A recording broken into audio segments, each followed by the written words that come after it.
welcome back. And now it's time for our press review. We are going to take a look at the main headlines of our Egyptian dailies. But first, allow me to welcome my guest for today, Mr. Mostafa.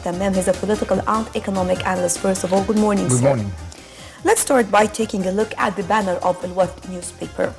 President Abdel Fattah al-Sisi met on Thursday with the Vice President of the Republic of Equatorial Guinea, Teodoro Obiang. The presidential spokesman, Ambassador Ala Youssef, said that Obiang conveyed the greetings of the President of the Equatorial Guinea to President al-Sisi. He also handed President al-Sisi a message from the President of Equatorial Guinea inviting him to participate in the 4th Arab-African Summit, which will be held in the Equatorial Guinea this month. Sir, how do you read this till the end?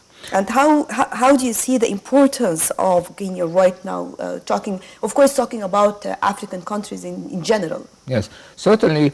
Again, this is magnifies the new strategy of the state that they are strengthening our relations with the African countries, and specifically Guinea, which has a lot. We can do a lot of business. You see, like cooperation in the field of petroleum, in mining and petroleum. You see, they have a lot of places and a lot of concessions that we could provide our expertise in order to find oil.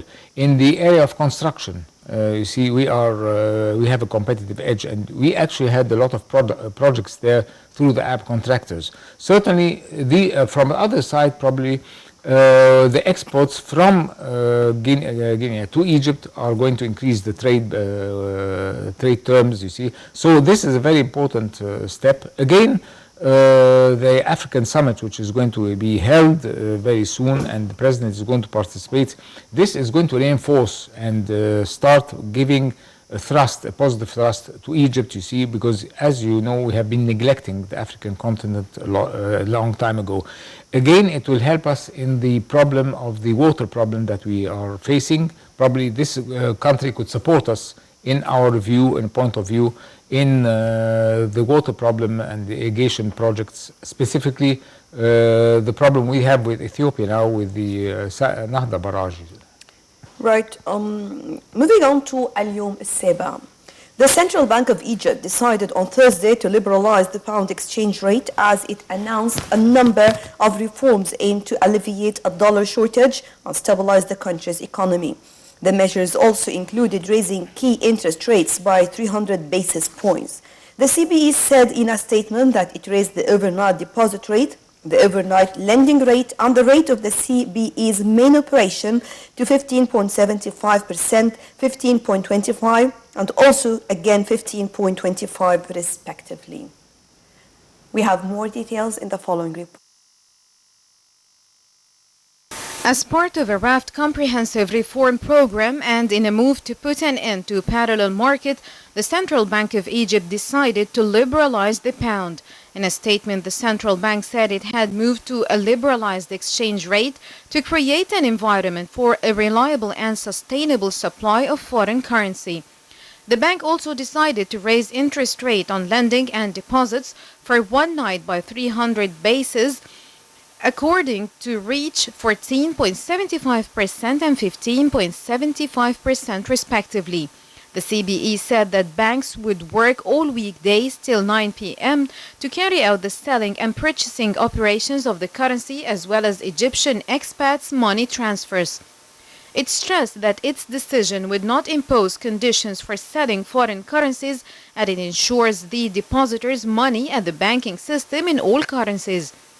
According to the central bank, no restrictions are imposed on deposits and withdrawals from foreign currencies by individuals and corporations, while previous limits will remain in the action on $50,000 deposits and $30,000 withdrawals per day of companies working in importing non-basic commodities. Allowing banks to determine the pound's value through the interbank mechanism, the central bank said that the new rate of 13 pounds to the dollar was non-binding and would serve as soft guidance to jumpstart the market. At a press conference, Central Bank Governor Tariq Amer said there was no going back, but that the central bank could intervene to control prices. Amer said inflation had likely peaked and would ease as pressure on the pound had faded. noting that the central bank had provided $1.2 billion to banks to secure supplies of essential food last month as part of efforts to protect low-income brackets. He predicted that Egypt's stock market would be one of the strongest emerging bourses. According to Amer, the stock market had achieved the biggest direct foreign investment rate that reached $6.8 billion. The central bank governor said that Egypt had received more than $16 billion from expatriates' remittances. Welcome back.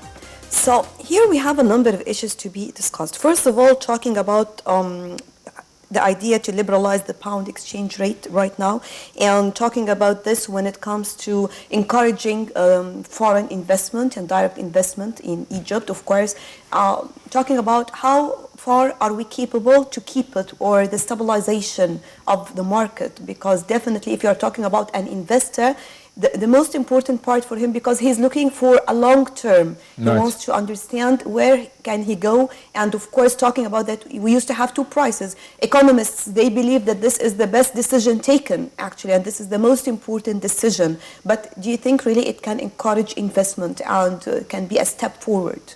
Really, this is only one component or one one number factor. of measures taken yesterday. And there should be other measures, actually, again, in order to attract investment. It's not only, the investor is not looking only at the exchange rate, you see, as a factor in order to take a decision to invest. But the point is that when he used to come to bring millions of dollars and he's coming through the bank, he is taking a rate and he can find a difference of $4 to $5 outside, for example. That's true. For sure, definitely this will make a huge sum of money for him. That's true.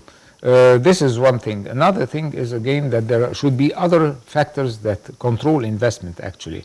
It's not only the factor that it's the exchange rate, you know. However, as you just mentioned now, we hope that this step, you see, will keep sustainability to the exchange rate, that the fluctuations will not be so severe, you know. As you see, since last month, you see the dollar increased by the difference between tremendously between the official exchange rate and the free exchange rate was 100%. You see, so hopefully, probably by increasing or by putting an by floating the pound now, probably this will have an impact on controlling the unnecessary imports. You see, there are a lot of products that the market do not need. I think that the consumer now, since these products will be very expensive, he'll not go and buy these products. So the importer will start thinking twice before importing these things. This will have a positive impact on the usage of foreign currency. On the other hand, again, it's not only the factor of the exchange rate. You see, you have to have the laws again that have to be revamped. You have to have the manpower. You have to have the bureaucracy, which is a disaster that causes that a lot of investors do not try to come into Egypt. On the other side, you see, hopefully that this, again, by the governor of the Central Bank of Egypt said it's going to increase the exports. Actually, I don't know what type of exports do we export, with the exception of the petroleum and the petrochemical products. I'm not aware of any Egyptian exports that take place in Egypt. So maybe like this, it will put pressure on the Egyptian side that we must start to work. We must think of our production, of our the quality of our products, all of these things, because this is going to be the only way to survive. That's true. Yes. On the other side, again, that about tourism, still probably this might cause some countries to come and send their tourists, because now Egypt will be very, very cheap compared. You see, in the past it was cheaper. Now it's very, very cheap. Okay. So, but however, still, with the political bans, it's not a factor. You see, the security is very good here in Egypt now. No, it's not a matter of security. It's a matter of, it's a political issue, yes. Hopefully, if this political issue is going to be solved, this will have, again, a positive... Well, of course, this will has its impact on the normal Egyptian citizen. Right. And how to protect the Egyptian citizen when it comes to the prices. I think moving on to another headline from Al-Masri Al-Yawm, the economic group headed by Prime Minister Sharif Ismail holds on Friday a press conference to review a number of decisions the government will take to face rising prices after the decision to liberalize the pound exchange rate. The conference will tackle the government's efforts and its plans, as well as what the government is trying to achieve next period. On Thursday, the Prime Minister gave his directives to the economic group ministers to follow up the tightened controls on market prices, especially main commodities, to avoid rising prices in light of the central bank's decision to liberalize the pound exchange rate. And I think this is the most important part, actually, that will affect the normal citizen. Yes. I was just about to start talking about this issue. This is, you see, we took certain measures that to restructure the Egyptian economy.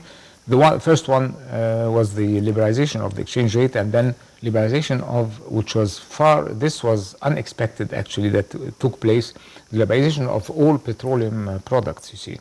This one is quite an important one and will have an impact on the middle class and the lower middle class. So I expect that the government should probably compensate specifically the government employees, which have, all the employees in general, which have a fixed income. Other than this, you will open the door for more corruption. Exactly. Because this is another important issue. Yes, certainly. Until now, unfortunately, we've been hearing about the government taking measures to control prices, and we had the sugar issue, you know, that was a very, very big problem. Unfortunately, this problem is not solved until present, you see.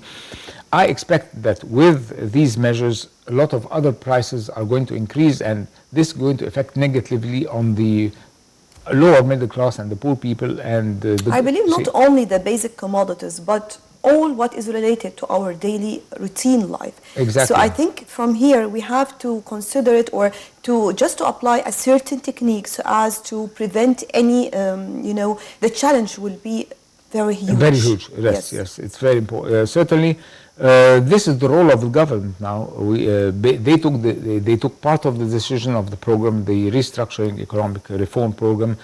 Part of it, as they mentioned and as they said, that there'll be, and even the IMF director, Mrs. Christine Lagarde, stressed that there will be measures to protect the poor and the middle class. Let us wait and see now. The decision was taken yesterday morning, and the other one, the petroleum one. The press conference will take place. We'll see how things will be going on, and we see now the ball is in the court of the government. They have to do their homework now, you see, to try to protect these people, because certainly they have been suffering a lot. You see, the prices have been increased the last 3 months, so you cannot put a lot of pressures again over these guys.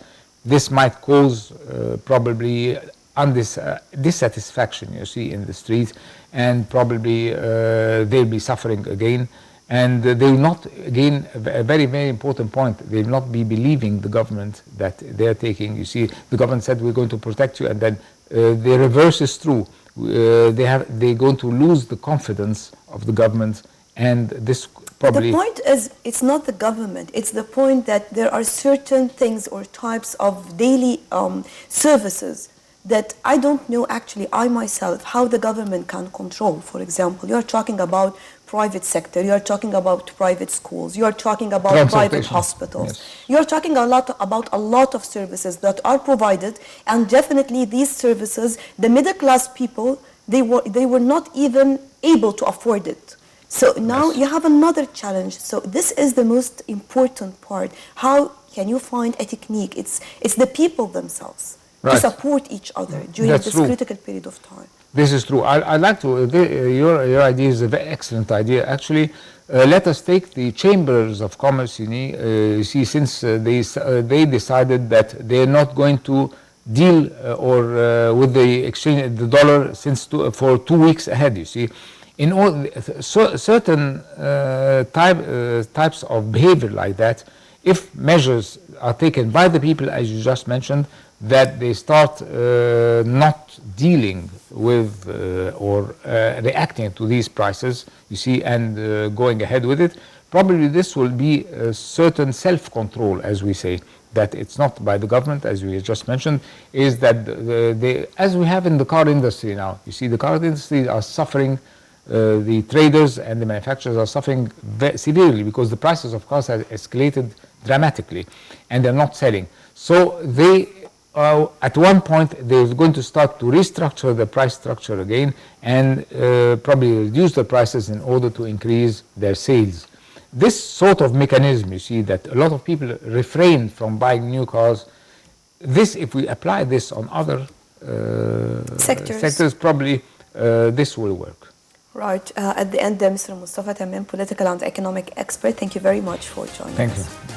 And still, we have more to bring you on our breakfast show. So stay tuned. We are going to move on to a quick break and we'll be back to resume our breakfast show.